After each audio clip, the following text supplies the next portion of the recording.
Aggression दिखा रहा है ये, मैंने इससे पहले भी देखा है इसने। नहीं पहले भी कुछ बोल के गया है किसी प्लेयर को। अभिषेक और पांड्या, वैसे पहले सी प्रेडिक्शन थी ना कि पांड्या चलेगा।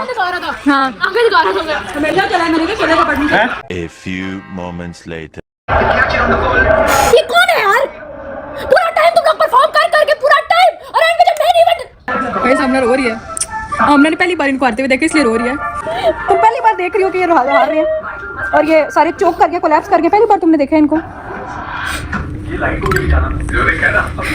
मुझे दुख नहीं हो रहा, मुझे गुस्से में रोना आ रहा है। आउट करो यार इनको, दफा करो। ये जो 14 पे 14 करके आपने मेरी जात पे एहसान किया है ना, और पूरे मुल्क के जात पे एहसान किया ना। आप पाकिस्तान आओ यार, आपने एक तो जिस तरह टीम में आए हो, मैं क्या बोलूं, और उसके बाद आप जो परफॉर्मेंसेस दे रहे हो ना लगातार आगे पीछे शेडी, बॉलिंग आपसे पूरा टाइम हुई नहीं है, बैटिंग में जो थोड़ा बहुत कर रहे थे वो भी तुमसे नहीं हुआ। अब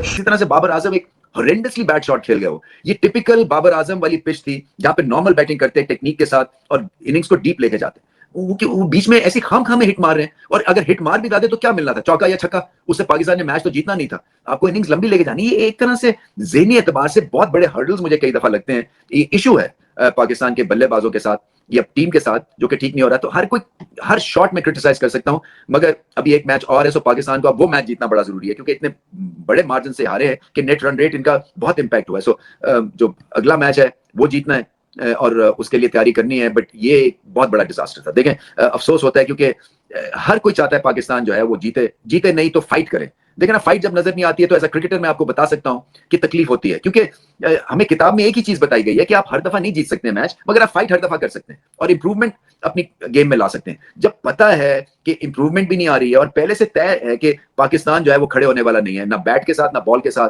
तो फायदा क्या होता है इतने बड़े प्लेटफॉर्म का? फिर इतनी हाइट, इतनी ज्यादा पॉलिटिक्स, उसके बाद जो है आप इस तरह की परफॉर्मेंस दें तो कई लोग तो सही कह रहे हैं कि खेलना ही नहीं चाहिए था। फिर बहुत सारे लोगों का ये भी एक अंदाजा है कि खेलने की क्या जरूरत थी अगर ऐसी परफॉर्मेंस देनी है। सो बहुत जगहों से पाकिस्तान को मार पड़ी है और इनको ये क्रिटिसिज्म लेना पड़ेगा और इससे सीखना पड़ेगा।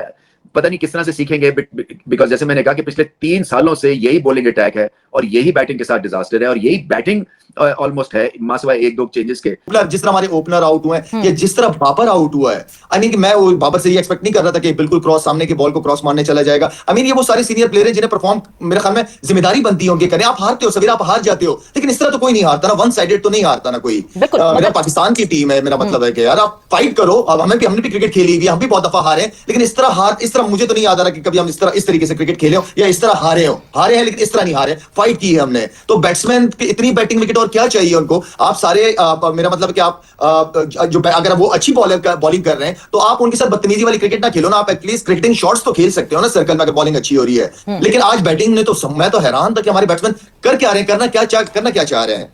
बिल्कुल, बैटिंग ने तो बिल्कुल डिसअपॉइंट किया, मगर मोमेंटम शायद बॉलिंग से ही पहले ही मोमेंटम टीम इंडिया के पास था और वही वो कैरी फॉरवर्ड करते हुए हमारी बैटिंग पे भी उसका असर हुआ। मगर शायद जहां आपने कहा कि आधा तीतर आधा बटेर, आज तो मुझे लगता है कि आधे तीतर और आधे बटेर ज्यादा चल गए। जो हमारे मेन स्ट्राइकर्स थे, यू नेम इट, बॉलर्स में, यू नेम इट, बैटर्स में, कोई भी हमारे जो स्पेशलिस्ट बॉलर्स थे, हमारे स्पेशलिस्ट बैटर्स थे, उन दोनों ने कुछ नहीं करके दिखाया। सारे तो हमारे ऑलराउंडर्स ने किया आज। शुक्र है उन्होंने कर दिया सवेरा, शुक्र है उन्होंने कर दिया। कहने का मतलब ये है ना कि आप जब भी आपकी हमेशा हमने खुद भी जब होते थे तो कोशिश हमारी बॉलिंग पक्की होती थी। हमारे पास फिर ऑलराउंडर शोएब मलिक या मोहम्मद हफीज जैसे प्लेयर होते थे, बीच में अब्दुल रज़ाक होते थे, लेकिन हमारे जो ऊपर के बैट्समैन होते थे वो जेन्युइन बैट्समैन होते थे, वो जिम्मेदारी लेते थे, वो ओवर खेलते थे। आप खेलो तो सही ना। मोहम्मद यूसुफ ने भी आप ट्वीट कर दिया। मोहम्मद यूसुफ ने 1 नहीं 2 नहीं 3 नाम दे दिए हैं। मोहम्मद यूसुफ ने कहा है, time's up for Shaheen, Babar and Shadab. Pakistan T20 squad needs new performers, not empty wins against weaker sides. I guess this is hitting nail straight on the head. Straight going to the panel. Sir, वाकई now is it the time for all these three? देखिए बात ये है तनवीर भाई के इरफान खान न्यासी का क्या इशू है, बहुत सारी चीजें बोलने के लिए। I think it's time now. It's time. Shaheen Afridi की बात हुई, बाबर आजम की बात हुई, शादाब की बात हुई। क्या सलमान आगा T20 का कप्तान है? नहीं, वो क्यों नहीं लिखा गया? क्या साइम अयूब 60-65 T20 के मैचेस हो गए, क्या परफॉर्मेंस दे रहा है? क्या वो जूनियर कहलाएगा? वो क्यों नहीं लिखा गया? अगर 3 सीनियर का नाम लिखा गया तो फिर नवाज का नाम भी होना चाहिए। नवाज तो बेहतर बोले, तो फिर फखर जमान के बारे में भी होना चाहिए कि यार अगर इसको नहीं खिला रहे इसको भी बाहर कर दो, इसको भी डगआउट में रखा हुआ है। देखिए जब आप टीम बनाते हैं, लेकिन तनवीर भाई जितने नाम आपने ले लिए हैं इन सब के साथ हमारे पास बाबर शाहीन है, निकाल देना फिर इनको, अगर सबकी बात होनी चाहिए। मैं जो अपनी पिछले 4 साल से जिन बातों पे कायम हूं ना, मैं आज भी उन्हीं बातों पे कायम हूं। आपने रिजवान और बाबर के चक्कर में अपनी पाकिस्तान T20 टीम का बेड़ा गर्क कर दिया। जब ये दोनों खेलते थे, परफॉर्मेंसेस देख लें बैटिंग में, इन दोनों की अपनी और टीम की, उस टाइम क्यों ऐसे लोग सामने नहीं आए कि जिन्होंने ये सोचा कि अगर ये दोनों एज अ ओपनर बड़ी बड़ी पार्टनरशिप लगती है, इनको मत छेड़ो, नीचे के नंबर्स पे आके टीम डेवलप करो, पावर हिटर्स लेके आओ, मिडिल ऑर्डर ऐसे प्लेयर लाओ जो तेज खेलने वाले प्लेयर हैं। हमने इनके चक्कर में ट्वीटे कर करके आज भी देख लें किसने क्या तीर मारा बैटिंग में।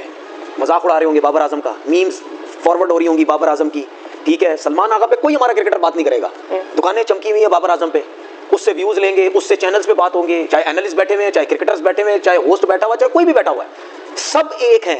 जहां पे सारा सिस्टम प्लेयर्स ऊपर नीचे, फखर जमान बाहर बैठा हुआ परफॉर्म नहीं कर रहा, चलो फखर नहीं कर रहा, लेकिन पिछले 3 साल से वो नंबर 4 पे खेल रहा है। वर्ल्ड कप 2021-22 वाला भी वो नंबर 4 पे खेला, बीच में उसकी कुछ इनिंग्सें लगी। जो बाबर है वो ओपनर भी परफॉर्म नहीं कर रहा था, नंबर 3 पे भी नहीं कर रहा था, फखर बाहर बैठा हुआ 4 पे बाबर खेल रहा है। क्यों खेल रहा है जब उसका वो नंबर ही नहीं है? फिर जिस लड़के को आपने उसका नंबर खत्म करवाया एज अ ओपनर फखर जमान से, उसको कहा कि आप 4 पे खेलो, वो क्यों नहीं खेल रहा? फिर बाबर क्यों खेल रहा है? फिर दूसरा सबसे बड़ा ब्लंडर, मैं कब से कह रहा हूं कि सलमान मिर्जा आपका इनफॉर्म बॉलर था।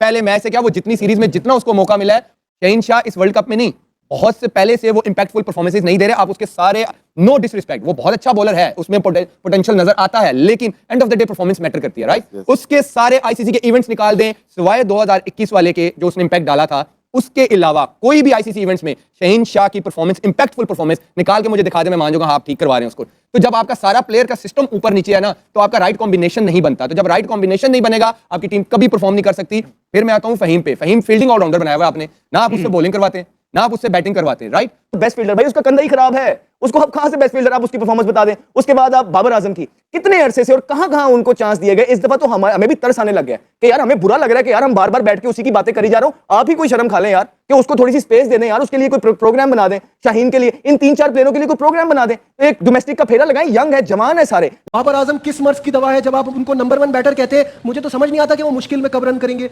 उस्मान पे सबका क्रिटिसिज्म था, उसने हमें गलत साबित किया। आपने ना बाबर की बात की, ठीक है, हम सब गर्म हैं, हमारे जो इमोशंस हैं वो निकल रहे हैं। अगर हम थोड़ा सा पीछे चले जाएं तो हम बाबर आजम को क्या कहते थे? स्ट्राइक रेट का प्रॉब्लम है। बासित भाई ऐसे ही है, स्ट्राइक रेट का अभी भी अच्छा स्ट्राइक रेट का प्रॉब्लम है वो जब ओपनर था, ठीक है, हम कह रहे थे स्ट्राइक रेट का प्रॉब्लम है। मेरी हंसी इसलिए निकल रही है कि एक बंदे का स्ट्राइक रेट का प्रॉब्लम है, आप उसे ओपन से 4 नंबर पे लेके आ रहे हो, ठीक है। इस डिसीजन पे तो जिसने ये फैसला लिया हुआ है उसको इमीडिएटली सैक कर देना चाहिए मेरे ख्याल में, कि आपने पहले इशू क्या बनाया कि जी उसके स्ट्राइक रेट का प्रॉब्लम, फिर आप उसे 4 नंबर पे लेके आ रहे हो। तो मेरी समझ से बाहर है कि मतलब ये कौन करता है, ये कैसे हो रहा है? शुएब, हम लोग मैं तो थोड़ी बहुत क्रिकेट खेली, आपने और कामने माशाल्लाह बहुत ज़्यादा खेली है। जिनको ये नहीं पता कि उसमें क्या क्वालिटी है, किस फॉर्मेट का वो प्लेयर है, वो ये नहीं सोचते। जिन्होंने भाग करा वही उसको नंबर 4 पे ले आते। तो पहले वाले गलत थे या अभी वाले गलत है? मेरा तो ये सवाल है। अब बाबर के पास आज बेस्ट चांस था कि वो रन बॉल भी खेल ले, चलो मैच को लंबा तो करे। लेफ्ट आर्म स्पिनर को, आप माशाल्लाह स्पिनर के बादशाह थे, पूरे बैट से खेलना ज्यादा अच्छा होता है या क्रॉस मारना ज्यादा अच्छा होता है? सीधे बैट से, जाहिर बात है, वो भी पावर प्ले में, और आपको पता हो कि आप उस बॉलर को खेल रहे हैं जिसका बॉल रिलेटिवली स्पिन नहीं होता, और आपके सामने 3 आउट हो जाएं, तो आप तो मैच को लंबा करोगे ना। आप खुद आउट होकर जा रहे हो कि इंटेंट किसको दिखाना चाह रहे हो? इंटेंट यार यही कि 61 रन से मैच आके ये इंटेंट है। मैं बाबर के बाद शदाब पे भी आता हूँ, नवाज पे भी आता हूँ कि आप वैसे तो छोटी टीमों के सामने 15 बॉलों में 30 रन बना लेते हो, आज करो ना। दोस्तों आपको क्या लगता है नीचे कमेंट सेक्शन में मुझे जरूर बताइएगा, और वीडियो अगर पसंद आता है तो वीडियो को लाइक, शेयर और चैनल को सब्सक्राइब जरूर से कीजिएगा।